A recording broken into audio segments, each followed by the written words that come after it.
You wake up in the morning and the first thing you think to yourself is, oh, I hope I can make enough money this month. Well, these guys don't. They don't? No, they don't. In fact, they've already made 5 times more money than they need to live off on the first day of the month without lifting a finger. Wow, I wish I could do that. Well, you can, because it's not just massive YouTubers like Mr. Beast laughing all the way to the bank. Thousands of YouTubers in very small niches you've probably never even heard of are making millions doing this. But how? Well, stop butting in and I'll show you. All right, And it's all down to their passive income generating product ideas. So let me show you 32 of them, from the tried and tested to the new, the innovative, and the totally unique wildcards that I have never heard anyone talk about before. And I'm also going to talk about the ones that are bad deals for creators they should avoid. Now, I'm going to leave a link below where you can get a full list of everything I mention. And if you're watching on a TV, just scan this QR code. Oh, and if you're a YouTuber and you're thinking, why did you tell me to do that? Well, across the board, I'm seeing television views go up and they can't click on the link. So giving your viewer a handy little QR code could help you get a lot more clicks on whatever the heck you want them to click on. Anyway, before we get onto our gigantic list, I need to tell you something. None of these are going to work for you. That's reassuring. And here's why. Every time I make a new product, I absolutely poop my pants when I have to release it. Even though I've owned businesses for nearly 20 years now, doing something new still absolutely terrifies me. I know what you're thinking, how's he been in business nearly 20 years? He's only 21. But if fear is holding you back from making a product because you're worried it might fall flat, or people won't like it, or you'll launch it when Mercury's in retrograde and it will cause an avalanche in Siberia that'll wipe out a school full of children, you have to face that fear. Nobody will die if you make a passive income generating product, but even launching one that fails will still change your life for the better. Because we are either earning or learning, people. So pick one of these 32 I'm about to show you and then go get them, tiger. Anyway, here's how this is going to work. I'm going to start with some really small and simple ideas, and I'm gradually going to build to larger, more expensive products that you can sell. And then here and there, I'm going to throw in some wildcard, innovative, and high risk, high reward options you've probably never heard of. And I guarantee there is something for every YouTuber in this list.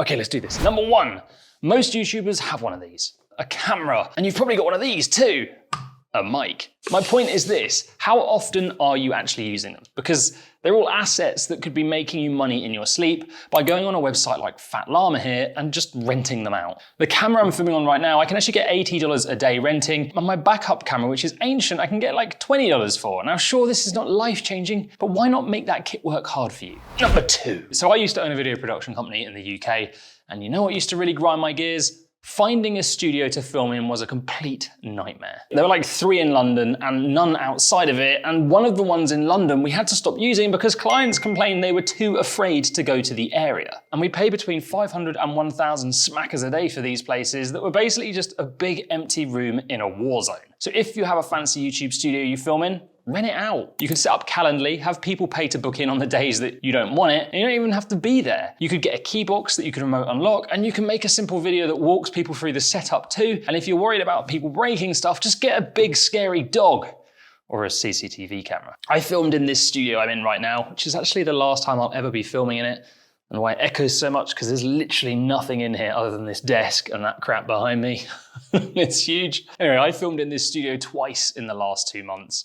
The 58 days it was empty at £500 a day could have landed me £29,000. Number 3. So when COVID hit, Liv lost her in-person yoga business. Gone like that, but she had an Instagram following, so she started doing a daily live yoga class on YouTube for anyone who wanted to watch. And at the end of it, she said, I really hope you enjoyed this. Any donations made in the link would be really appreciated. She made more doing this in her first month than she would have done from her regular yoga business. And this wasn't from millions of views either, it was from thousands. I don't think some of you realize how much of an impact you have on people's lives, and your fans will want you to succeed, so they will support you if you ask. You can get a free tipping app like the one I made called Tip Booth, or you can just set it up on YouTube and ask for support. Okay, on to some more traditional passive income generators for a bit. Number 4, imagine you're a travel channel, you're super niche. You talk about the Chilean town of Valparaiso. So if you don't know the history of the town, and I'm sure you do, being such an intelligent and sexy individual, but the place is absolutely covered in graffiti. It's allowed, and you can even go and do it yourself. The thing is, when you arrive, you're like, wow, the stuff's everywhere. But you kind of want to know where the best graffiti is. Now, this is so simple, but for a small amount, you could make a PDF map of the city with a dotted line on it that told people where to walk to get the best views of the best graffiti. There are thousands of YouTubers out there selling PDFs, checklists, and guides that are low effort to make, valued by viewers, and can start to build up your passive sales. You just need to work out what problem you can easily solve for your viewers in this format. Gaming channels, for example, could make a simple level guide. When I was a kid, we used to buy guides to help us beat Wario and save the princess. Kids probably don't do that anymore, do they? They're just there sniffing glue. Number 5. On the 12th of December, my YouTube friend Adrian here made a great decision that would create one of the biggest passive income generators of all time for his channel. And I think a massive percentage of YouTubers could do exactly the same thing too, because we are on the verge of the biggest revolution of our lifetimes, but most people are ignoring getting in on the party because they're overwhelmed at where to start. And that is your opportunity for passive income, because simply creating a bank of AI prompts or guides to help your viewers use AI to improve their life, YouTubers like Adrian are making hundreds of thousands of dollars. Cooking channels, business channels, fitness channels, self-development channels, you name it. You can create products that show people how to use AI, but not just that. My YouTuber buddy Matt Ellsworth has ADHD, and he recorded his voice, then he built an AI bot to speak to him in his voice. 5 minutes before he has a meeting, it gives him a little pep talk and encourages him not to get overwhelmed by whatever situation he's about to throw himself in. It's amazing, and his bot can be used for all kinds of things too. So if you want an innovative and unique product, I'd start looking at how you can help your viewers using AI. Bringing us onto the passive income product, where you're probably going to say, who would buy that? But a lot of people do. Number 6, Mama Furfur is a UK finance channel, and she once showed her viewers how she budgets for her life, and the viewers were like, we want that budget in Spreadsheet girlfriend. So she sold it to them, and it made thousands in passive income sales, and it's evergreen too. So it will still potentially make sales in 15 years time when AI has killed us and the robots need to budget too. People love systems and structure and anything that is step by step. Now, if you use a spreadsheet to manage anything that is relevant to your niche and your viewers, sell it. Number 7. You've probably come across Nick Nim, but he has the sweetest life. He lives in Thailand, makes YouTube videos, and nearly everything he does or sells is passive. One of his products is called Tuber Tools. It's a membership that gives YouTubers a ton of access to animations and digital assets to then use in their videos. Music channels, coding, design. If your viewers use a computer, there's a very strong chance you can make digital assets to help them solve a problem. Or you could be YouTuber Olia, who actually produced iPhone backgrounds that he sells to his viewers. Why? Because his channel's really stylish and his viewers vibe with that and they want his style on their phones. Now, there is a pretty big downside to digital products sometimes though. You might not end up with a very tech-savvy user, and that can bring in headache emails like, I bought this and it doesn't work. And when really it does work, they've just done it wrong. And that can build up the admin quite a lot. So if you do make something digital, try and simplify it with tutorials and show people every step of how to use it. Leave no question unanswered. Okay, number 8. I think a lot of people jump in on this way too soon and actually end up working 10 times harder for very little money. So let's not make sure that's you, eh? Now, YouTuber Tom Nash has managed to get this working for him really well. He has a membership platform, in this case Patreon, where he has closed communities that pay a monthly fee for his specialist content and support and his Discord. And also we have Marie from Humble Bee and Me, who has built Patreon into one of her largest income generators for a business. And I know a few crypto channels that generate tens of thousands of dollars a month from theirs too. Now, there is no doubt that creating a repeatable income business like this is the holy grail, because you wake up on the first of the month and hey presto, all your money comes in and you can chill Winston. But there is a problem. Most people jump in far too soon. In order to make these work for you, you really need to put in a lot of effort, and that means to have that work pay off, you need to make some decent money. A lot of people start Patreon and then have like 3 members, and they end up doing a ton of work for $50 a month. Build that following first, because you'll put the same work into 1,000 members as 3, so it doesn't make sense to do this for less money. I think anyway. Tell me if I'm wrong in the comments. You probably will anyway, commenters. And if you want a nifty little trick to grow your Patreon, my buddy Marie has an absolutely epic one. What she does is she thanks every new Patreon in her newsletter every time it goes out. She lists them by name and they absolutely love it. And in fact, this drives more people to sign up because they want their name on the wall of fame, which rhymes. I want to be on Marie's wall. Number 9. Next, we have a similar repeat income setup, but it's a little bit slicker. So you have course building platforms, but this isn't quite the same. This is like having your own Netflix and app, and it generates some YouTubers millions. So we actually use this on another business, and it is crazy slick. Now, the idea is you create a big bank of content, which you charge a subscription for. So it's not necessarily a step-by-step course, but just loads of on-demand videos. You can also have live streams, it has marketing options, community building in there, pay-per-view. It's like the creme de la creme ecosystem of membership platforms and really has that insane premium vibe, which makes charging a little bit more for your content easier. Wink, wink. Number 10. Now this is a wild card. So I thought what I'd do right now is show you something completely unique. And some of you might be like, amazing, Ed, and others might be like, shut up, you twit. Get on to number 11. But the reason I wanted to include this was the other day I was watching one of the best YouTubers in the world. His name's Gorks Art, and he makes art and produces video about making art, and they will absolutely blow you away. And I was like, do you know what would be flipping cool? Some of Gorks' actual art on my wall. I love it. So I want to buy an original Gorks. And I went looking and couldn't find anything to buy. And this got me thinking, how many of you have a favorite YouTuber you have the feels for? And how many of you bought a film or a music poster? Why aren't YouTubers making prints or art? Something that looks creative, that's boom diggity, that people want to put on their wall. Now, I did tell you this was a wildcard, but I was willing to get out my checkbook and pay quite a lot for a Gorks. But then I moved to Dubai and became a nomad, so I don't have a wall to stick it on anymore. Number 11. Now, this one is super simple to set up, and I think more YouTubers should consider it. In fact, I really want to test it out too. So the WWE is a multi-billion dollar company. They have put on multiple events every week for years, but every month they have one big event that isn't on TV, but you have to hand over your hard-earned cash to watch it. Do you hear anyone complain about that? No, because it's exciting, right? It's an event, not just a freebie. And that's why I think YouTubers should be considering pay-per-view events. So this isn't a course, this isn't a Patreon, this is just one simple ticket people buy to attend a live stream of some kind. Now I did this for my first product, I had about 45,000 followers at the time, and I sold tickets for £35, and it made about £6,000 in live ticket sales for the event, which I was really happy with back then. Number 12, bringing us on to the next level up from this, which will actually make what I've just told you more passive, because you're sitting there going, this is supposed to be about passive products, that one wasn't passive. Well, it will be now. So going back to Liv again, because it's a business I've worked on a lot, and I've got a ton of stories from it. After she'd done the whole live stream and donation thing, she started to build the confidence to make new products. So knowing that the live event strategy was a good way to create urgency and get initial sales to fly in, we decided to do a pay-per-view event, but it would then be sold on demand after and forever. And that's how you make the live stream passive. Now, I'm not allowed to say how much it made, but the first one was really successful. So we put on one live workshop a month. Now they are long, like 3 hours, and then all of them got sold on demand after. We did this for an entire year. What that meant was Liv ended up with a giant bank of evergreen products, which she then stopped making, but she could push whenever she liked and cross-sell, upsell, and batch together in deals or have flash sales that brought in really good money. 12B.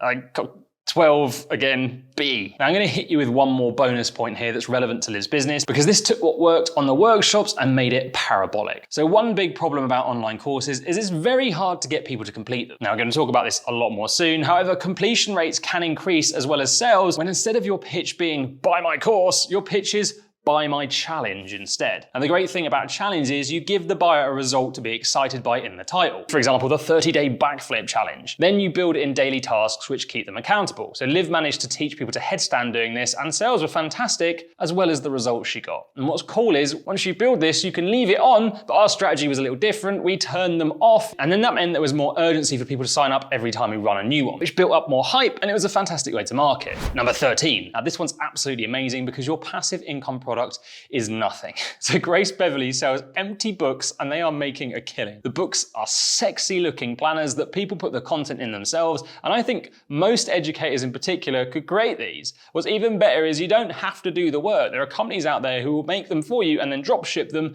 so you don't need to hold on to any of the stock or deal with the postage and all that annoying boring stuff. Number 14. I think a lot of people want to sell this next one, but I often see it makes little to no money because yes, it's passive, but the promotion and value you need to build into it is a heck of a lot of work, and I don't think people understand that. So Logan Paul has his brand Maverick, and he sells millions of dollars of his clothing in seconds. He's Logan Paul, probably the most famous YouTuber in the world. However, most people, when they try and sell merch, it looks like this. And then when they've got it, they don't really do much promotion with it, and that dream of monetizing a channel with merch suddenly comes tumbling down. But then we have YouTuber Mike Thurston. Now he went and made a swimwear brand and they look pretty flipping cool. In fact, it's branded separate from him. Now as a result, he could totally scale this, then sell it to, I don't know, someone like the Lilberquin, or I can't even say that name, or another fancy swimsuit manufacturer.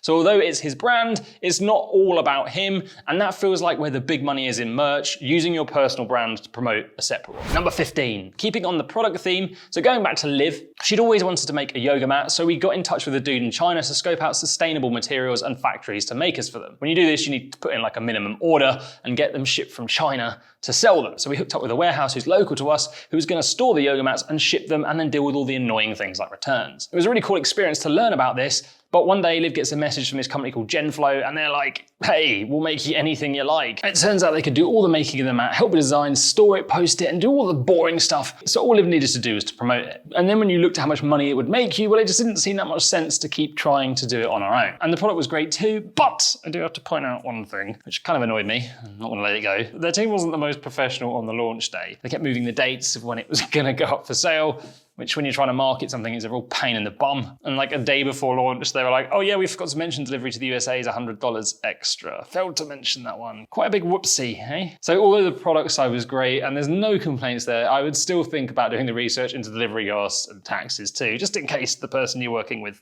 forgets. Any channel could make anything physical. ASMR channels could sell sleep products, eye masks, or mystery boxes. All you need to do is think about what problems you can solve, and there's lots of companies out there who'll be willing to do all the hard building bit for you. All right, let's throw in a different type of passive income generator as we near the halfway mark. This script's gonna be over like 10,000 words. That's a novelette. 17. No, 16. I'm losing count. Whatever the number is on the screen, go by that, not what comes out my mouth. 16. So the problem with brand deals is the brand will be like, hey, promote us in a video, and then you do, and then you go after your next brand deal, and there's a lot of work negotiating with people, and that takes up a ton of your time. Now you could go and get a brand manager, and that is great. They do all the work to land the deal, and you just gotta make the flipping videos, but there is a more passive type of brand deal that you should be thinking about landing. Think about trying to negotiate longer term brand deals. See if there's any way you can get a 6-month one where you work with the brand, making videos, doing community posts, emails, tweets, run workshops for them. And yes, I know this isn't passive, but in terms of time saving, getting one deal struck up that could last you half a year and pay you well will save you a lot more time and give you more security. 17. So this can be a total beast. I even know people making 7 figures a year from it. In fact, my buddy Max did that in 1 month using it. And the best thing is you technically have no clients to deal with either. Of course, I'm talking about affiliate marketing where you get your own special link to a product, and when people buy from that link, you get a cut, but there is a big downside to this. There's potentially nothing stopping the company from coming along and deciding to pay you less, but also, I don't know about you, but I don't really feel that passionate about selling someone else's stuff. I only promote products that I really like through affiliate. It's just not the same feeling getting an affiliate sale as it is seeing one of your own products fly off the shelf. But if you don't give a hoot about feelings, then finding products that rock you can promote to your audience that give you a monthly retainer is something making a lot of YouTubers stacks of cash. Liam James K, for example, is a master of this. 18. Now this one is a beast and it's up and coming and I think it's gonna be the future for a lot of you guys. It still might be a little early, but over the next 5 years, I reckon it's going to explode. The best thing is this is free and you can charge for it. So I actually know a YouTuber doing multiple 5 figures a month from this too. I can't say their name. But to generate that income, they don't even do the work. They've hired someone else, so it's 100% passive. And it's called Discord. Now, if you don't know what this is, it's like a giant chat room that you can build. You can have free access ones, paid ones, or like me, you can make it part of a product that works alongside a course too. But I have a very big word of warning for you. I have seen Discords revolt when the person who runs the free community didn't turn up enough. Discord does require an active manager to be there as much as possible to build the community vibe. You need to find reasons to bring people back as often as possible to try and build a habit and make it sticky. There's 5 of us in the 2 that I run, and I'm in both of them daily, mainly because I find it fun, but it's not this whole set and forget community I think people hope for that just magically runs itself, especially not at the start anyway. And here's a little Brucey bonus for you. If you want to make a lot of sales from a Discord, this is great. So everyone's like, oh yeah, short form sucks for building a business. But this is where they're wrong. On average, you do find shorts viewers are younger. And younger people are also way more hot on Discord. Now I know a lot of creators who push their free Discord from their short form content and get a ton of signups to it, but this is the genius part. They have a paid version too, and people from the paid can still go into the free section, and what's happened is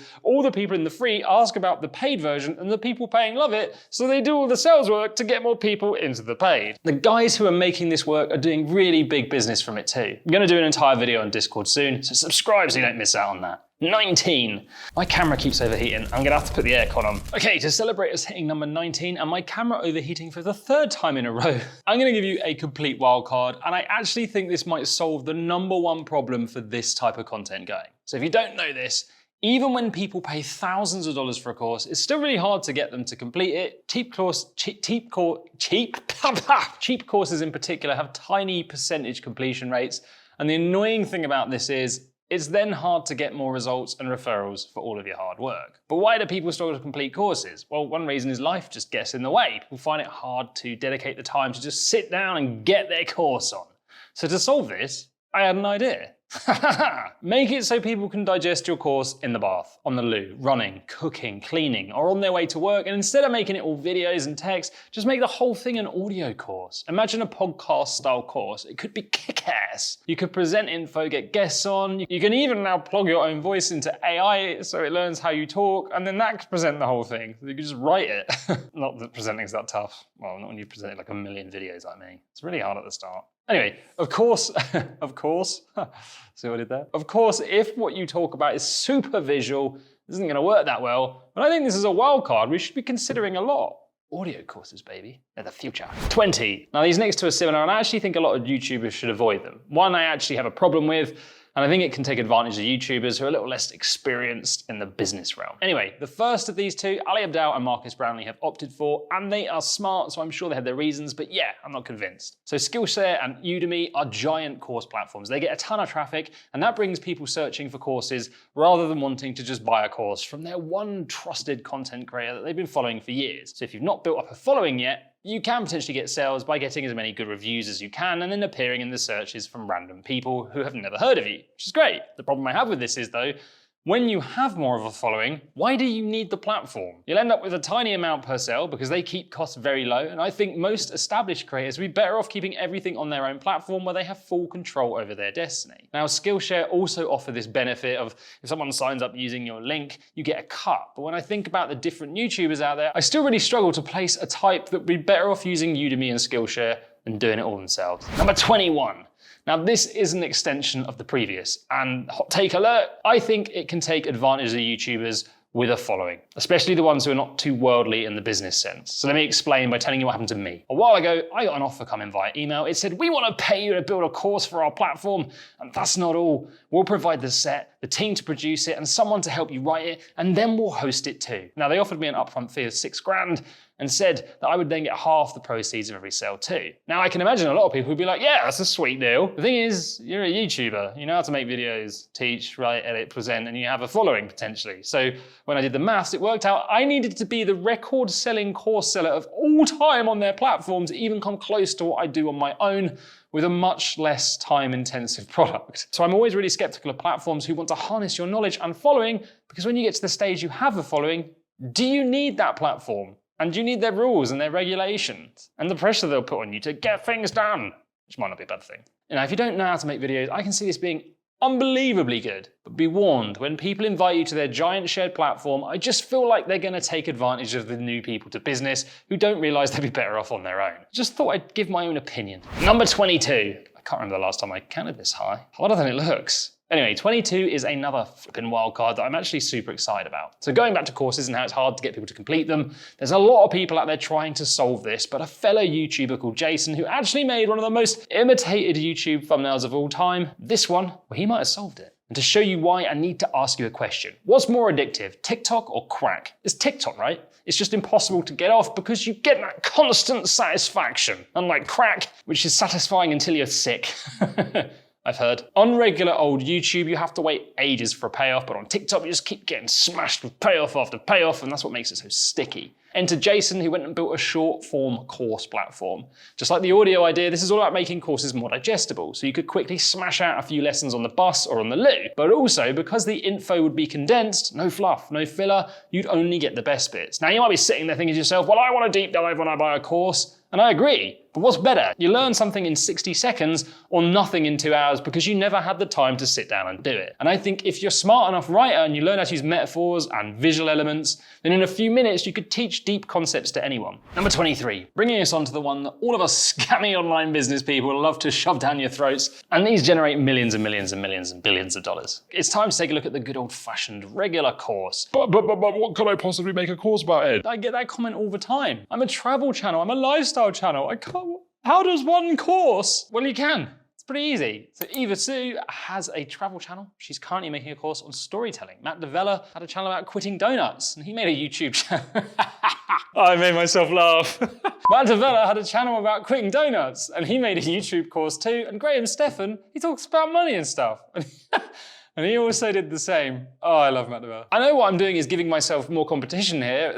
as I sell courses about growing YouTube channels, but I 100% approve of anyone who wants to teach others on YouTube. Also, a lot of people hate disgusting YouTube gurus like me, or a lot don't even know exist. So there's a lot of people out there who would be inspired by you that would like to emulate your videos, do what you do, and then you can teach them that and charge them. 24. So I'm gonna throw in an outside of the box option now. This time it's from the man who my writer once called, in a script he was writing for me, the greatest YouTube consultant in the world, until I had to kindly remind them that it's kind of the job I do. You probably shouldn't say that in my script. Anyway, it's probably true. Paddy Galloway saw a big problem, and that is that YouTubers have no time. And if they want to make it, they need help. But finding help is a flipping nightmare. So he created a job site just for YouTubers. Okay, so this is not passive, but it's a fantastic example of innovation outside of the norm. If you can, build a service to solve your viewers' problems. And I mean, this could go really niche too. So Los LeBlanc has an Airbnb for YouTubers to come hang out in. It even has its own little film studio. Shelby Church, again, has Airbnbs that she rents out too. Now, I was once going to create an editing service for YouTubers. I didn't have the passion for it. But my point is, digital products are amazing to scale, but service-based products shouldn't be ignored either. You can make them passive, you just build a team around it to do so.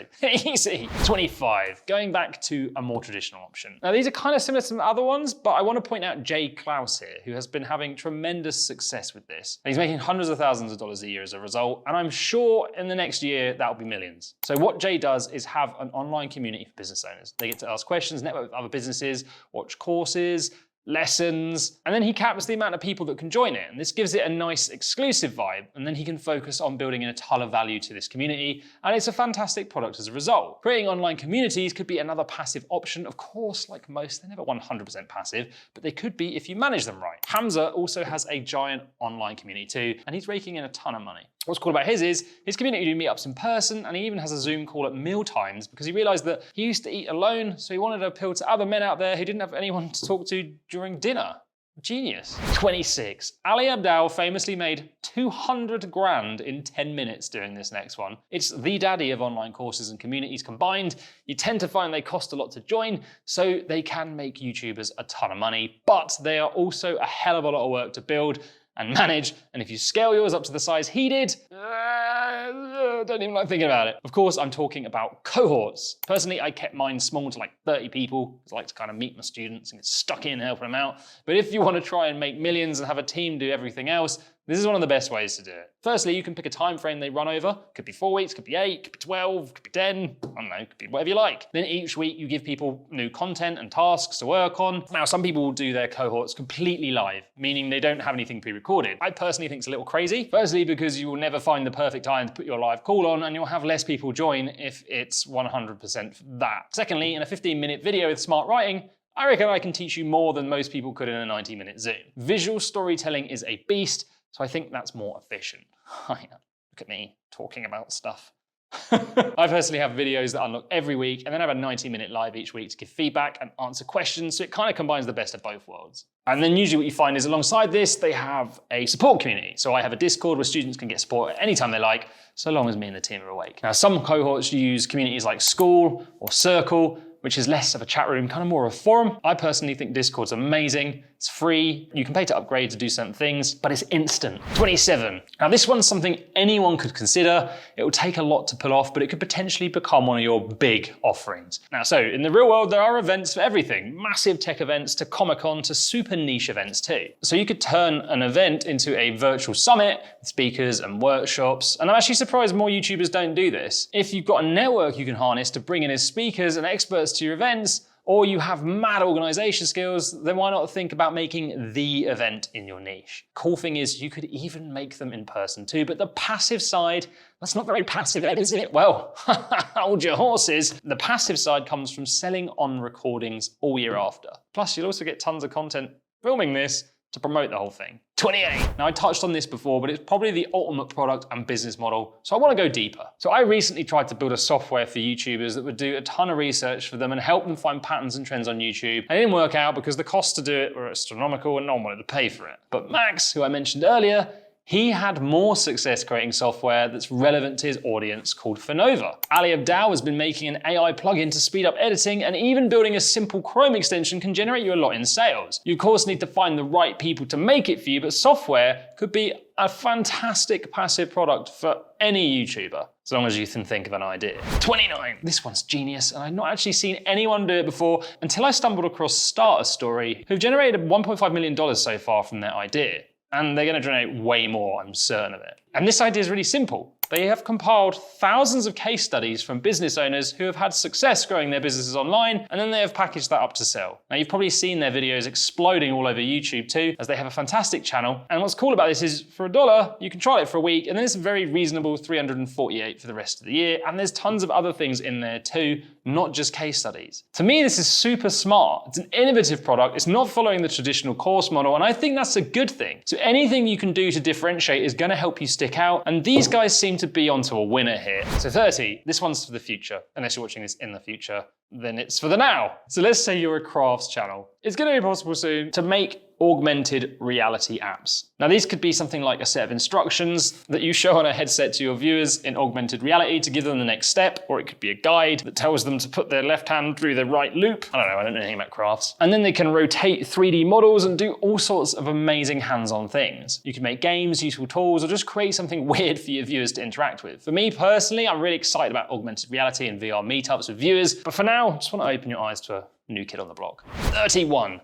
We're so close. This one is for anyone who knows how to grow a YouTube channel. In fact, it's always on my mind that I really should be doing it, which is actually going to be a big problem for you too, and I'm going to talk about that in a minute. So the idea number 31 is simple. You find a YouTube niche with high demand and ideally low competition with a decent RPM, and you make faceless videos for it, and you automate the process and generate revenue. Noah here has multiple channels, and he makes tens of thousands a month doing this. He's even built software to help other faceless channels do the same thing too. But if you've never grown a channel before, this is gonna be really hard and laborious process. It's not gonna explode super quick like the guys who are pros at it. And another thing to consider is, are you the sort of person that likes managing a team of people? If you are, fantastic, this can be a big earner. If you're like me and you like to keep things small, sounds like a pain in the ass.